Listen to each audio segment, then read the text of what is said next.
So you got a TRX6, awesome truck. Now you're looking to put bigger tires on it. Maybe something like this. So 2.2 tire, 5.4 inches in diameter. Looks great. It will look nice on your truck. So maybe you're looking to put them on. And I guess in this video, I will show you what you gotta do to your truck to make these tires fit. You might say, like, why I gotta do anything to make it fit? Just put them on and go enjoy, but not so fast. Biggest issue with putting bigger tires on this truck is the rear section of it is not meant to fit anything bigger. And if you're trying to put them on, you're gonna run into problems. So let me show you what I mean. So now we got our big tires on, but hold up. What's happening back here? Oh boy. They're touching. You can't even put your finger in the middle. You can't really put anything in there. Let me try something skinny. Oh, it's stuck. Look at that. Can't drive like that. Need some more space between the tires. So in this video, I will show you how to get that extra space in the TRX6 truck so you can fit these big 2.2s, wheels like these ones, or bigger. So watch this video if you want to know how to get from this to this on the TRX6. Same truck, same tires, different spacing between the rear wheels. This works beautifully with these big, nice tires. This is a disaster, almost an instant disaster if you try to drive like this. So watch this video. I will show you how to get all this nice and lovely space. There'll be a couple of ways. You can either do one or the other, or both, depending on how much space you want. So looking at the rear section of the TRX6, it's going to cover a couple of ways to separate the two rear axles to give yourselves a bit more clearance for bigger wheels or whatever else you might be needing clearance for. So there's more than one way of achieving this. This video only covers a couple of those ways. So yeah, just keep that in mind. Anyway, so step one, you're looking at the middle axle. It is using these middle links to be attached to the skid. So what you can do first is get rid of all these lowers, the uppers. Just take them out, remove them, and replace them with short wheelbase links, which is going to be Traxxas part number 8245. And you're going to need 2 of the 8245 parts. It's just a pack of 2 links, so you're going to need 4 links. You're going to take those links, you're going to reuse these rod ends, position them the same way as they're on all these links, and you're just going to put it in.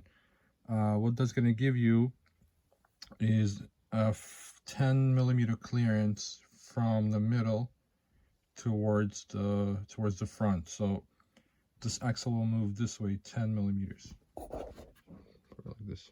It'll move about 10 mils this way. And another adjustment you will need to do once the axle is moved forward 10 millimeters is these 2 drive shafts. This long one and the short one, you'll have to swap them. You're going to put the shorty here and put this long one in the back. And that should line up all your drive shafts and your axles almost perfectly. So doing that, you're going to gain 10 millimeters. And depending on which size tires you're putting on, that might be enough.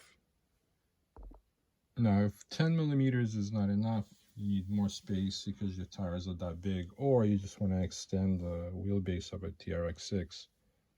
So this is where you're going to do next. So looking at the rear section of a TRX6, and what you need to do there, if you're looking to give yourself additional 20 millimeters of spacing between the two axles, what you're going to do is you're going to get rid of these stock uppers, and you're going to use the stock lowers as the new uppers. So you're going to take this link and you're going to put it instead of this link. You will be reusing the rod ends from here. You just screw them onto here, and all that happens is the factory lower becomes the new upper.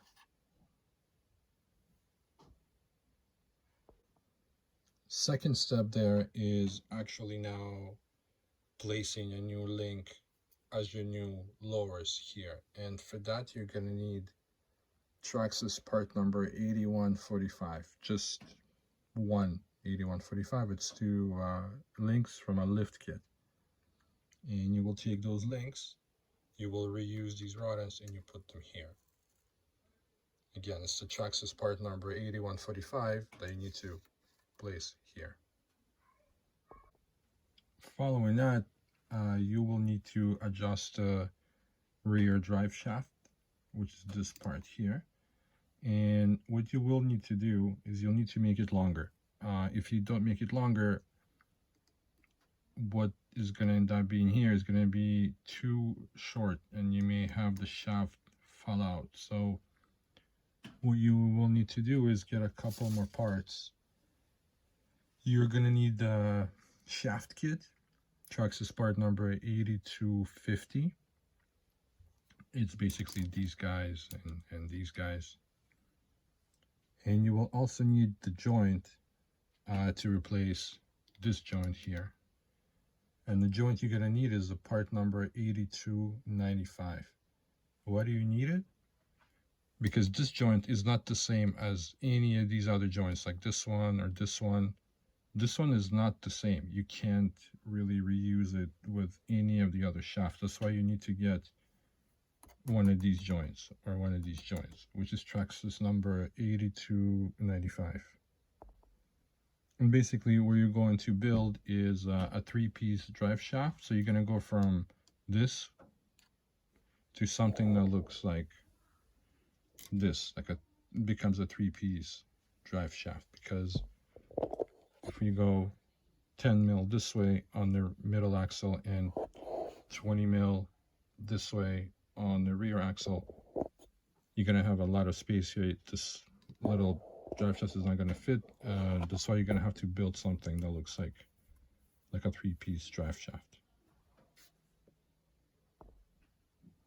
Last but not least, if you're keeping your selectable diffs, locking and unlocking diffs, another thing that's going to need adjustment is the diff locking cable, which is located right here for the rear axle. When this axle moves back 20 millimeters, this cable here, the factory cable here, with the cable that comes with the TRX6 from the factory, it becomes too short.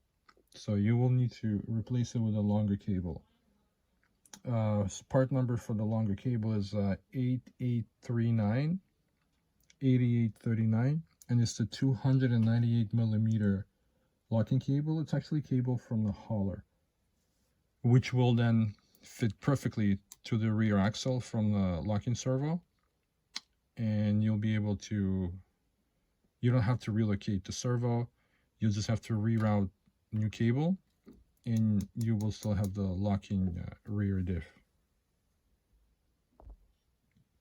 On the servo side is going to be the lower cable here at the bottom. This is the cable you're going to have to replace to the 298 millimeter cable. Again, Traxxas part number 8839.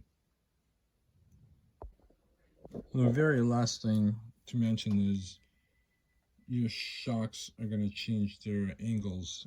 You might need to do, probably will have to do minor adjustments to compensate for that. So with the middle shock, with the axle moving in that direction, the shock may end up leaning back a little bit. So what you want to do is remove it from the hole that it comes with from factory and move it to one of these holes. Maybe this one or this one. Now, looking at the rear, because the rear is going back, the shock may assume this position, a little bit like so, which isn't necessarily bad, but you may have to trim plastic piece right here to allow the shock to actually lean enough. Make sure like this part is not in the way, so cut it off, send it off, use a Dremel, whatnot, but you probably would have to do a bit of work here. So this is what it should look like when it's all done. Just pay attention to the rear drive shaft. It's a 3-piece now. You gotta do it once the axle moves back. And here you can see I used the longer links. These were the old bottom links. Move them up. And this is the new bottom link. So I also kept a locker in this diff. And this is what I was talking about earlier. The locking cable. This is from a hauler, from the middle axle. It's right there, and you can see it over here.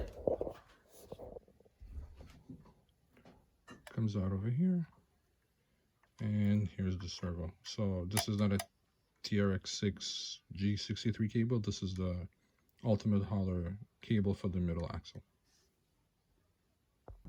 So if you're running a stock body like this one here, there's one thing to keep in mind. Once your wheels are spaced out, they are going to interfere with the body. So depending on which links you moved, or maybe if you move them both, there's a few things you gotta consider doing. And you can either start cutting your body, get rid of the fender here, because clearly you see what's gonna happen here. He's gonna hit the body like crazy, and in the rear will be even worse, and you do not want that. So you can either cut the body, cut the fender, cut the bumper off. They'll give you more clearance for the wheels themselves. Alternatively, you can raise the body up, and that will also give you the clearance. So I mean, if you don't want to raise the body, and if you only moved the middle links forward, you just gotta make sure you have clearance here on the fender here. If you also move the rear links further back, if you use longer links to move the axle back, think about cutting or trimming this. Or alternatively, like I said, you can just do the body lift, and hopefully that solves this issue here and gives you more clearance for the wheels themselves. Additionally, if you're keeping the inner fenders, the tires might come really close to the plastic pieces that are in the fenders. So you got to make a decision. Either get rid of the fender, or you have to start trimming them and cutting them a little bit here. And as well in the rear, it comes really close to the rear bumper, so you may have to do something about it. Trim it, cut it, or maybe just take it off. Because if you don't, the bigger wheels will begin to interfere with the plastic pieces of the truck. So we can quickly talk about advantages and disadvantages of making a longer wheelbase, spreading the rear wheels further apart. So let's talk about moving the middle axle forward 10 millimeters. So some of the advantages you will get is a better breakover angle, which is always a plus on a longer wheelbase vehicle. You'll get a better turning radius, and you will also be able to fit bigger tires. Maybe they'll be you know, a bigger oversized 1.9s, like these J concepts here. They're 4.9 in diameter, or you can, you know, go bigger as we did, which is you know, 2.2. They will fit.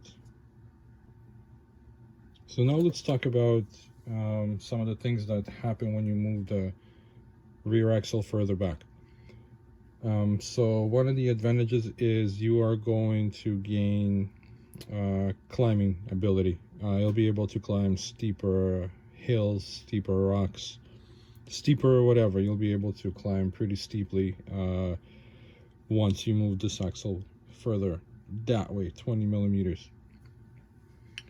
Now let's also talk about a con of moving the rear axle back. Is it impacts your turning radius, because what happens is the rear axle wants to push forward, and few things you can do to help with that, to help overcome that. So one of the things is putting stiffer springs in the middle as opposed to the rear. So these are stiffer, these are softer, so that will help you counteract some of the worsening turning radius.